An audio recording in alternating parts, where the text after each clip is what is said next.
Social networks might be great for connecting with people we know and gossiping about celebrities. But what about an industry network for companies and individuals? One that puts their work at the center of the online universe.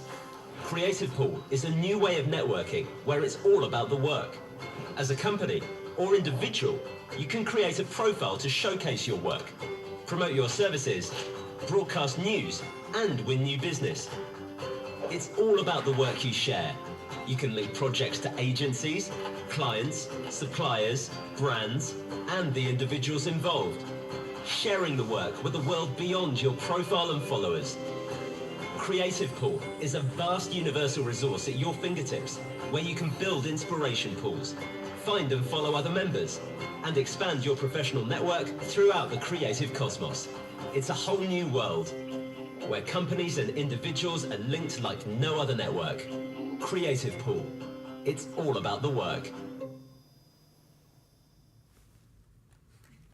Yay!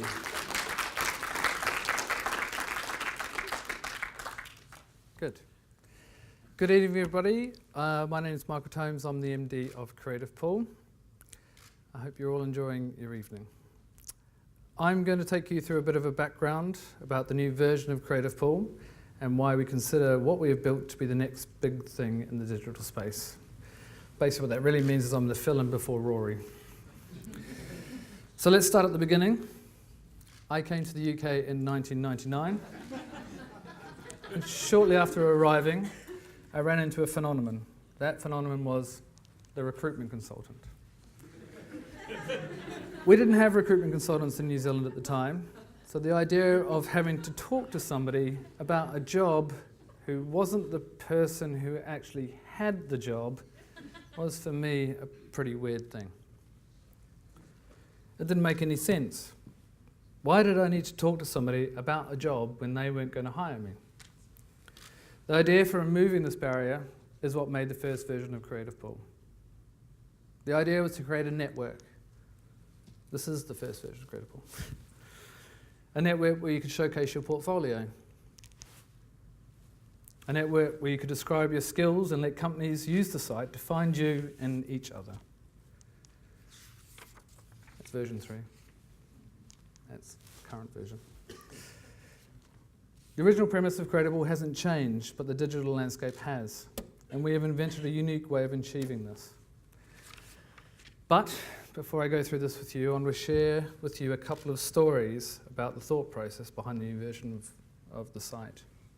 The first involves Sir William Robertson, a general who changed the military structure within Britain forever. And the other is about my mum. The structure of a business. This is the traditional business model used for a company. The CEO sitting at the top and all the instructions being sent down through the company. This type of top-down system is exemplified best by the armies of the world. During World War I, this was the structure of the British Army.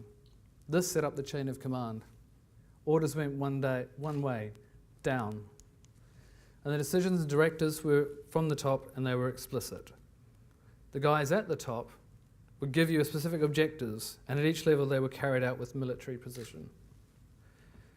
Then, after the heavy losses at the Battle of Somme, this guy, Chief General Staff William Robertson, issued this document. And this document changed the tactics of how frontline troops should engage. The rigid command structure was loosened up, and the smaller units were given more power. They were given more control. The guys at the front line could move more freely, and they could make their own decisions.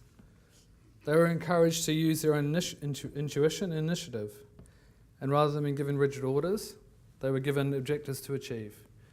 This change has remained at the heart of military structure ever since. Company structure has undergone a very similar change. The CEO of the company no longer sits at the top of the company. It's abundantly clear for me, and all of the Creativepoolites here will attest to this, is that I sit at the middle of the organisation. Rather than being an autocratic leader, we have become facilitators. We look at each of the other parts of the company and we facilitate the transfer of skills from one part to another. We make the connections. We ensure that all the parts are talking to each other, and that what we do is because of the network that we have. This type of structure is exactly the same structure that you should be looking to achieve with your companies externally and internally. Empowering the people and the companies that we deal with in order for them to share the word about your company. Social media gives you the opportunity to do this. Media channels. How companies and their products are perceived has always been governed by the media channels available to them. Externally, as to how the public perceives them, internally and how they interact with their employees, and transversely how they interact with their suppliers. You need to get all three of these right to run a successful business. You want happy employees, people who love your product, and suppliers and businesses that give you the opportunities you wouldn't have without them. Back in 1960, in New Zealand, obviously not over here, but back in 1960 the first TV broadcast happened in New Zealand. Fast forward 20 years and mine and my sister's ears would be ringing to the same thing that millions of other school children had already heard from around the world. Stop watching TV, it'll rot your brain. Now the basis of this argument, unbelievably, has a pretty good foundation. My mum would be pleased to know this. In the Daily Telegraph, as lately as 2011, Martin Beckford, quoting experts from the University of Queensland, said that for every hour of television that you watch, you shorten your life by 22 minutes. The reason for this is the passive nature of the medium. People had changed from creating their own entertainment to just consuming it. Both my mum's and your mum's issue was not with TV or radio itself. It was to do with the way that we just consume media. The reasons for us to create had been removed and we've become passive. But now we're in the digital age, and the creativity is back in the hand of the people. No longer are people just constrained to consume the media. We can create it, we can remix it, we can share it.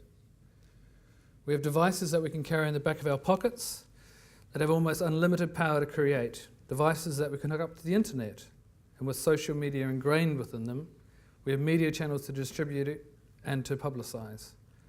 All of this has gone without the need to bargain with the media owners. The internet now gives us all the tools able to make our own mark. But this phenomenon is not just restricted to the individual. The persona of a company and how they interact with people has changed, and by and large this is due to the mediums available to them. Sometimes the truth about a company, this is my favourite example, sometimes the truth about a company, and Tanya, you'll like this, is you can find out by simply looking at a Twitter feed. As the media channels have changed, so have the ways that companies have been able to get their message out has changed. We're with BT for our internet, by the way. We are moving away from a broadcast-based marketing relationship with consumers. We have now entered an age where consumers directly engage with marketing messages and pass them along to their friends. Today, a media outlet is not the only form of earned distribution. The consumer is now invited to broadcast, endorse. Not only this, but we can track these behaviours. We have extended the word of mouth media from a person being able to influence a handful of friends to being able to influence hundreds, if not millions. So what does this all mean?